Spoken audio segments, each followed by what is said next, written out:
ದೇಶಾದ್ಯಂತ ಇಂದು ಮತ್ತು ನಾಳೆ ವಿವಿಧ ಕಾರ್ಮಿಕ ಸಂಘಟನೆಗಳು ಮುಷ್ಕರಕ್ಕೆ ಕರೆ ನೀಡಿವೆ. ಇದರನ್ವಯ ಮುಷ್ಕರದಲ್ಲಿ ಬ್ಯಾಂಕ್ ಸಿಬ್ಬಂದಿಯೂ ಪಾಲ್ಗೊಳ್ಳಲಿದ್ದು, ದೇಶದ ಅತಿದೊಡ್ಡ banker state bank of India ಸೇರಿದಂತೆ ಹಲವು ಬ್ಯಾಂಕ್ಗಳಲ್ಲಿ ವಹಿವಾಟಿಗೆ ಸಮಸ್ಯೆಯಾಗಿದೆ. ಬ್ಯಾಂಕ್ಗಳ ಖಾಸಗೀಕರಣ ನಿಲ್ಲಿಸಬೇಕು ಮತ್ತು ವಿವಿಧ ಬೇಡಿಕೆಗಳನ್ನು ಈಡೇರಿಸಬೇಕು ಅಂತ ಬ್ಯಾಂಕ್ಗಳ ನೌಕರರು ಒತ್ತಾಯಿಸಿದ್ದಾರೆ.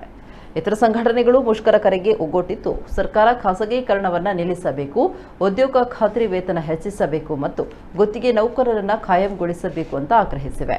ಕಾರ್ಮಿಕರು, ರೈತರು ಮತ್ತು ಜನರ ಮೇಲೆ ಪರಿಣಾಮ ಬೀರುವ ಸರ್ಕಾರದ ನೀತಿಗಳನ್ನು ಪ್ರತಿಭಟಿಸಲು ಕೇಂದ್ರ ಕಾರ್ಮಿಕ ಸಂಘಟನೆಗಳ ಜಂಟಿ ವೇದಿಕೆ ರಾಷ್ಟ್ರವ್ಯಾಪಿ ಮುಷ್ಕರಕ್ಕೆ ಕರೆ ನೀಡಿದೆ.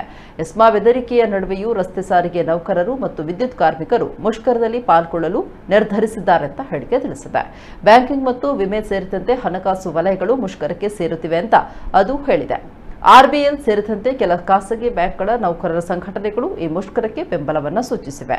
ಶಾಖೆಗಳ ಕಾರ್ಯನಿರ್ವಹಣೆಗೆ ಅಗತ್ಯ ಕ್ರಮ ತೆಗೆದುಕೊಂಡಿದ್ದೇವೆ, ಆದರೂ ವಹಿವಾಟು ಸುಸೂತ್ರವಾಗಿ ನಡೆಯುವುದು ಕಷ್ಟವಾಗಬಹುದು ಅಂತ ಎಸ್ಬಿಐ, ಕೆನರಾ ಬ್ಯಾಂಕ್, ಪಿಎನ್ಬಿ ಸೇರಿದಂತೆ ಹಲವು ಬ್ಯಾಂಕ್ಗಳು ತಿಳಿಸಿವೆ.